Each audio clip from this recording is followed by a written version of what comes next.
Pagkarating ko sa training room ni Travis, ay naabutan ko si Riley na nakaupo sa isang couch habang nakataas ang kilay sa akin. Maayos na ang lagay niya at akala mo hindi sila nasaksak ng anak ko. Akala ko nang bababae na ito si Travis dahil laging wala. Ikaw lang palang laging kasama. Nagselos ako sa wala. Umira pa ito sa akin kaya't natawa na lamang kami ni Travis. You mean, di ka nagsiselo sa amin? Naku, crush na crush ako nito ni Travis eh. Pangaasar ko rito. Tumawa lang ito ng malakas. As if. Hamak na mas maganda naman ako sa'yo no? Umirap na naman ito pero halatang nagbibiro lang. Enough of that. Let's go to shooting range. Natatawa ang sabi ni Travis kaya't sumunod kami sa kanya ni Riley. Since naituro na sa akin ni Travis ang basics dati, ay ang precision na lamang ang kailangan kong aralin. Nag-practice na lamang ako mag-isa dahil si Travis ay tinuturuan si Riley ng basic. Gusto rin daw kasi niyang matuto. Matapos ang ilang oras ay medyo umayos naman ang precision ko. That's improvement though. Sabay-sabay kaming lumabas sa shooting range dahil naghanda si Travis ng snack. Balita ko, ginagago ka ni Drevon ah. Napatingin ako kay Riley sa sinabi niya. Kumakain ito ng chips habang ang paa ay nakapatong sa arm desk ng upuan. May mga beer in can sa lamesa at maraming chichirya. Inuman session ata ang nadaluhan ko ngayon. Sabi ni Travis ay para ma-relax daw kami bago kami sumabak sa isang katakot-takot na pangyayari. A calm before the storm kumbaga. Nako, hindi iuubrang ganyan sa akin. Maangas na komento pa niya. Ano bang magagawa ko? May kasalanan naman din ako. Sagot ko naman rito. Nakikinig lang si Travis at seryosong umiinom ng beer. Asus? Oo, may kasalanan ka. Pero may kasalanan rin siya. Fair enough. Kaya dapat I moved on from the past and start a new life na. Sabi nito. That's exactly what he did. He moved on and started a new life without me. Kumirot ang puso ko sa sinabi ko. But that's the fact. Inabot ko ang isang lata ng beer at tinungga iyon. Hindi naman ako umiinom pero iba talaga pag nasasaktan. Kung ano-ano ang naiisip. What exactly did he do? Sabat ni Travis. Tumungga ako ng beer at ngumiti ng mapait. He has a girlfriend now. Si Karina. The girl he told me not to worry about. Laging nasa bahay si Karina. That's just a plain torture. I could feel my eyes burning again but I'm glad na ilabas ko ang mga saloobin ko at may willing makinig sa akin. Payag ka nun. Tanga-match nito. Kung gusto mo na magkaroon ng maayos na pamilya ang anak mo, prove to Drevon that he chose a wrong person. Baka nagtatampo lang sa'yo yun at palakiputas lang yung Karinang malandi na yun. Just try. Nasasaktan ka na rin lang, wala namang mawawala. Kunot-noo akong tumingin sa kanya. Seduce him. Make him fall for you again. Ikaw rin, kapag kinasal ang dalawang yun, magmumukha kang kabit and worse, maging evil stepmother pa yun ng anak mo. No, way. Napaisip ako sa sinabi ni Riley. She has a point. Is it worth trying? Ilang oras pa ang tinagal ng pag-iinom namin at 6 PM na nang mapagdesisyonan kong umuwi. Hindi ako pala inom kaya't ramdam ko ang tama ng beer sa katawan ko. Hinatid ako nila Travis sa labas ng subdivision at umuwi ako sa bahay. Ramdam ko ang pag-ikot ng paningin ko pero kayang-kaya kong i-handle. I felt my whole body was numbed and I could feel a surging energy in my body. I felt happiness without reasons. Ito bang epekto ng alak? Hunter, baby? I shouted energetically. Mama! Agad ito'y tumakbo palapit sa akin at sinalubong ako ng yakap. Binabantayan nito ni Rebecca. Hanggang ngayon ay nandito pa rin siya nagtatrabaho para sa Rockford. Mama, play kami at Rebecca. Masayang sabi nito habang tinuturo ang mga laruan na nagkalat sa sahig. Okay baby, laro ka muna. Bumalik siya sa mga laruan at inaliw siya agad ni Rebecca. Hunter, napatingin kami sa likod ko nang pumasok mula sa pintuan ang lalaking nagbibigay ng sakit sa puso ko. Baby, look, your father is here. Masayang sabi ko habang tinuturo si Drevon. Bigla naman itong tumingin sa akin na tila nagtataka sa inaasal ko. May hawak itong paper bag, kaya't agad akong tumakbo papunta rito at inagaw ang paper bag na hawak nito. Hunter, Lika, may pasalubong si daddy mo. Excited na lumapit sa akin si Hunter kaya't mabilis kong binuksan ang paper bag. Look, it's a gun! Tuwang-tuwa si Hunter at agad na kinuha sa akin ang baril-barilan. Yay! Thank you, Daddy! Tumakbo ito papunta kay Drevon at niyakap ito. Masaya akong naglakad patungo sa kanila at kinuha ang dalang bag ni Drevon. Hanggang ngayon ay hindi ito nagsasalita at kunot noong nakatitig lang sa akin. Kumain ka na? I'll cook for you. Pagkalapag ko sa bag niya ay naglakad ako patungong kusina. Muntik pa akong matumba. Mabuti na lamang ay napahawak ako sa pader. I chuckled because of it. So, ganito palang feeling uminom. It feels so good. Pagkarating ko sa kusina ay agad akong naghanap ng maluluto. What should I cook? Kausap ko sa sarili ko. Should I cook noodles? I was about to reach for noodles when someone grabs my hand and pulled me close to him. I smiled and hooked my arms around his neck. Mukhang nabigla siya sa ginawa ko at lalong kumunot ang noon nito. What the hell is happening to you? Naguguluhang tanong nito. What? Sagot ko rito. Nilapit pa nito ang mukha niya sa akin at bigla na lamang nagtiim ang bagang nito. Damn, you reeked of alcohol.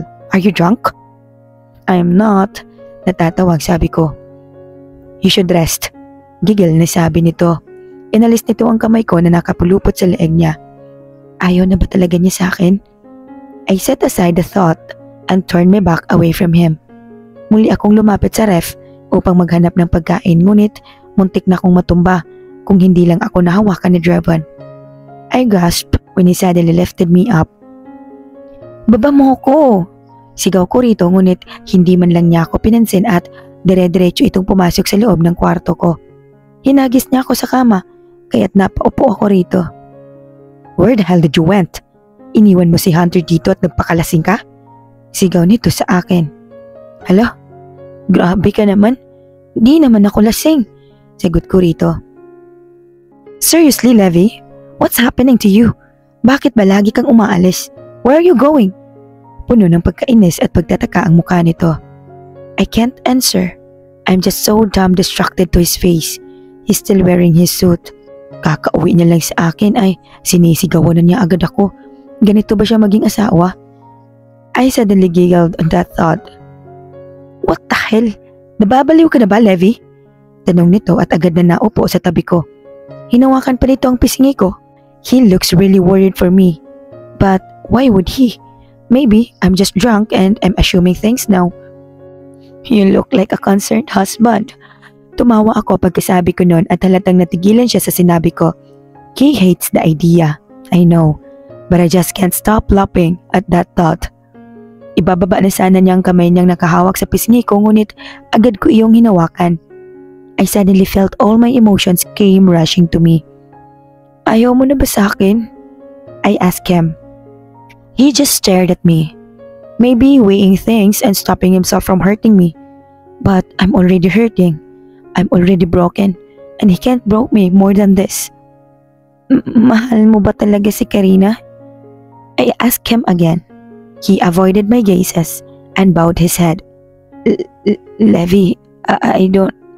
Before he could utter his answer, I pulled his neck and crushed my lips against his. Hindi ko kayang marinig. Ayokong marinig. Nasasaktan na ako. Hindi ko alam na mas may sasakit pa rito. I could feel my tears streaming down my face. That's why I pulled him closer. I started kissing him. How I missed this. I don't expect him to respond but he did. He cupped my face and responded to my kisses. His kisses went deeper that it almost drove me into madness. He broke the kiss when we ran out of breath. I was panting while staring at his eyes. They were still cold and empty but I could see longingness. Take a rest, he said and he kissed my forehead before leaving my room. Napahawak ako sa puso ko. Mabilis pa rin ang tibok nito. I don't know how could he do this to me. But his kisses cured every pain in my heart in an instant without an effort. 1 week has passed. Just when I thought everything would change, hindi pala. Ganun pa rin. Malamig pa rin ang pakikitungo niya sa akin. I made my greatest efforts para lang mabawi muli ang loob niya. But damn, efforts wasted. Sa loob ng 1 linggo ay parehas lang ang routine ko. Aalis para mag-training kila Travis. Hindi naman nalalaman ni Drevon dahil pagkaalis niya, Tsaka ako aalis at nakauwi na ako bago pa man siya makauwi. Si Hunter naman ay pumapasok na sa school at si Rebecca ang nag-aalaga sa kanya. Aalis ka na? Tanong ko kay Draven na ngayon ay nagsusuot ng necktie. Yeah, don't go out. Malamig na sagot nito. Seriously? Ano bang problema nito? Ako na. Inagaw ko ang necktie at tinali iyon sa leeg niya para mamatay na siya. Joke lang. Inayos ko iyon at ngumiti sa kanya pagkatapos. He just stared at me and he sighed heavily. Thanks, sabi niya. Take care of Hunter and once again, don't go out without my permission. I smiled and nodded. Araw-araw na ata niyang sinasabi yan. I don't know if he's concerned or I'm just imagining things. But then, hindi rin naman pwedeng hindi ako magpunta kay Travis dahil kahit papano ay naaaliw ako at doon ko binubuhos lahat ng sama ng loob ko. Daddy, bye-bye! Napatingin kami kay Hunter na halatang kagigising lang at tumatakbo papunta sa direksyon namin. I smiled and carried him. Kiss daddy na, sabi ko rito at agad naman niya iyong hinalikan sa pisngi. Ngumiti si Draven at kinuha sa akin si Hunter. I'll be back, baby boy. Take care of mama, okay? I stopped myself from smiling widely. Medyo kinilig ako dun eh. Bakit ba? Opo, daddy. Masayang sagot nito. Mama, kiss daddy. Hindi naman ako nagdalawang isip at hinalikan si Draven sa pisngi. Araw-araw namin ito ginagawa sa harap ni Hunter. Well, scripted man ay ayos lang. At least may kiss, duh. Kinuha ko na ulit si Hunter at hinatid si Draven papunta sa sasakyan nito. Ingat ka. Nakangiting sambit ko kay Draven. He smiled back and nodded. I will. Umalis na siya, kaya't bumalik na kami ni Hunter sa loob. Naabutan ko naman si Rebecca na nag-aayos ng mga gamit ni Hunter papasok sa school. I don't have to overthink about Hunter's safety. It's a privileged school at laging may nakabantay rito na tauhan ni Draven kahit saan ito magpunta. Somehow, I felt confident. Inayusan na ni Rebecca si Hunter at ako naman pumasok na sa kwarto ko upang maligo at magbihis na rin. Pagkapasok ko sa loob ng training room ni Travis ay naabutan ko ito sa kanyang study table. May kaharap na laptop dito at tila hindi niya naramdaman ang presensya ko. Pumunta ako sa likod niya at balak sana siyang gulatin ngunit mas nakuha ng atensyon ko ang tinitignan niya sa laptop. It was an online invitation. It was a black invitation and the words were written in a gold font color, an elegant font style, a mafia ball invitation. What's that? Gulat na napatingin sa akin si Travis. Kanina ka pa dyan? Damn, you scared me. Inis na sigaw nito sa akin. Tumawa lang ako at umupo sa tabi niya. A mafia ball? Tanong kong muli rito. It's an annual mafia ball. Sagot nito at muling tumingin sa laptop niya. I have a feeling that Jacinto would go to this ball. Dagdag nito. Travis, I think we still need to know Jacinto more. Hindi pwedeng gumawa tayo ng hakbang na wala man lang tayong alam sa pagkatao niya. Napatingin ito sa akin at seryosong napatango. You're right, sagot nito. Si Nightmare, let's ask him kung saan niya nakuha ang mga information na may mafia si Jacinto. Sabi ko rito. I can't call Nightmare. He's not answering my calls. Sagot naman ito. Should we do it ourselves then? Tumingin ito sa akin. Worry is in his face again and I hate it. Levi. No, tutulong ako. I won't let you do it by yourself. Matigas na sabi ko. I don't want to just watch him do everything by himself. Huminga ito ng malalim at tumango. That's dangerous. Are you sure you want to help me? Nag-aalalang sabi nito. You're right, it's dangerous. That's why I want to help you. Hindi na ito umangal at tumango na lamang. Nakaharap kami sa TV ni Travis habang naghahanap ng informations kay Jacinto. I'm currently cutting out articles in newspapers about Jacinto's accomplishments while Travis is busy working in his laptop. Marami-rami na rin akong nahanap. Ibig sabihin ay marami-rami na din ang naipakulong ni Jacinto na kilala at bigating tao. Kinuha ko lahat ng nagupit ko at ininikit sa isang whiteboard. Mukha talaga kaming detective sa ginagawa namin and I'm actually enjoying this. He puts 47 big-time personalities behind the prison in just 5 years of his service in NBI. Sabi ko at dinikit ang huling article. The last one was 5 months ago. The time gap between each cases was just 1 to 2 months. But this time, 5 months had passed, no new cases for him. Dagdag ko rito na parang nagre-report sa harap ni Travis. Kumunot ang noon niya at napatango. Why do you think? Tanong nito sa akin. I guess he's preparing for something bigger. A world-shocking news. Seryosong saad ko. Like putting the most powerful mafia behind the bars? Dagdag ni Travis. And that's Night Mafia, Seafoods and Orion. Sabi pa niya. He's good at providing strong evidences pero base sa ginawa niya sa akin, I'm sure all of his evidences were fake but convincing. Seryosong sabi ko kay Travis at umupo na sa tabi nito. We need to have copies of his cases. Kumunot ang noo ko sa sinabi nito. Paano? Tanong ko rito. My eyes landed on one article about Jacinto's accomplishments. Puro papuri ito sa mga nagawa ni Jacinto and he was a consistent awardee for his good works. He became the most famous and called the best investigator in NBI. Thank you for this award, but I think my partner deserves the same recognition. The article quoted. I think alam ko na kung paano. Sabi ko kay Travis. Napatingin ito sa akin at naghihintay ng susunod na sasabihin ko. Thomas Staban, his partner in investigations. We would get it from him.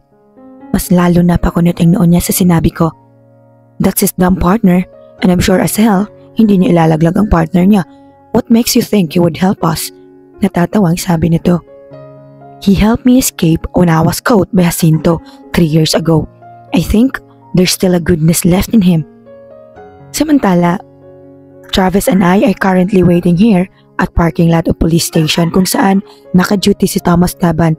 3 oras na kami sa loob ng kotse at 9 PM na ng gabi. Paano kapag wala siya rito? Tanong ko. Ngunit agad nasagot ang tanong ko nang makita namin si Thomas Taban na kalalabas lang at naglakad patungo sa kotse nito. That's him. Turo ko kay Travis kaya't agad niyang pinaandar ang sasakyan niya. We immediately followed him. At nang makarating kami sa madilim at halos walang kotseng bahagi ng daanan, ay biglang nag-overtake si Travis at hinarang ang kotse nito. Shit! I cursed from the strong impact. Inabutan ako ni Travis ng face mask at kumuha naman ito ng barel. Sabay kaming lumabas sa sasakyan at lumapit sa sasakyan ni Thomas. Travis knocked on Thomas' window and pointed a gun towards it. Agad na bumukas ang bintana. Anong kailangan ninyo? Tanong ni Thomas. Turn off your dashcam. Seryosong saad ni Travis. Dali-dali namang pinatay ni Thomas ang dashcam niya at agad kaming pumasok sa loob ng kotse ni Thomas. Close the window. Utos muli ni Travis nang makapasok kami. Agad naman iyong sinunod ni Thomas. Sabay naming inalis ni Travis ang face mask sa mukha namin at nagtama ang mata namin ni Thomas sa rearview mirror ng kanyang sasakyan. Levi? Gulat na sabi nito at agad humarap sa amin ni Travis. We need you to help us. Seryosong sabi ko rito na ikinakunot ng noon niya. Pwede mo naman akong puntahan sa presinto, bakit kailangan pa ng ganito? Muntik na akong atakihin sa puso. Inis na sigaw nito. Nagkatinginan kami ni Travis at tumango ako sa kanya. Lumabas ito ng kotse at bumalik sa kotse niya. Just follow that car, sabi ko kay Thomas at lumipat ako sa passenger seat. Pinatakbo naman niya ang sasakyan at sinundan ang sasakyan ni Travis. Ano bang meron, Levi? You're making me nervous. At kailan ka pa nakabalik dito sa Manila? Sunod-sunod na tanong nito. Mamaya na natin pag-usapan. Sabi ko rito. Ilang minuto pa ay nakabalik na kami sa lugar ni Travis. Sabay-sabay kaming pumasok sa loob. What's this? Tanong ni Thomas. You would help us against Jacinto. Pag-uumpisa ko, halata ang gulat sa mukha nito at nasundan nito ng pagtawa. Nagkakamali ata kayo ng nalapitan. He's my partner at wala naman ako nakikitang mali. Meron, but you choose to be blind and silent. Seryoso sabi ko. He's manipulating and faking evidences to put his targets into prison. He's putting every people who goes against his way in prison because he has the power to. He tortures and extract informations in whatever means. Nagulat si Thomas sa sinabi ko. And the worst thing is, you know that. But you choose to be silent because he's your dumb partner. Mabilis itong umiling na parang sinasabing hindi totoo ang sinasabi ko. That's not true. Yes, he fakes evidences pero deserve ng mga tao na iyon na makulong. We're just making things easy. Sagot nito. He's not what you think he is, Mr. Staban. He almost killed my son and my friend. Is that how you work? You kill for accomplishments? Tila nabigla ito sa sinabi ko. He's not just investigator. He's using his power to put his opponents into prison. He's a part of Titan Mafia. They want to rise in power by putting everyone against them in prison. Gulat na gulat si Thomas sa narinig nito. Now, if you would give us his past cases and help us, we could end his madness. Dagdag ko. Why would I trust you? Tanong nito muli. I sighed deeply and walked closer to him. Trust our rage.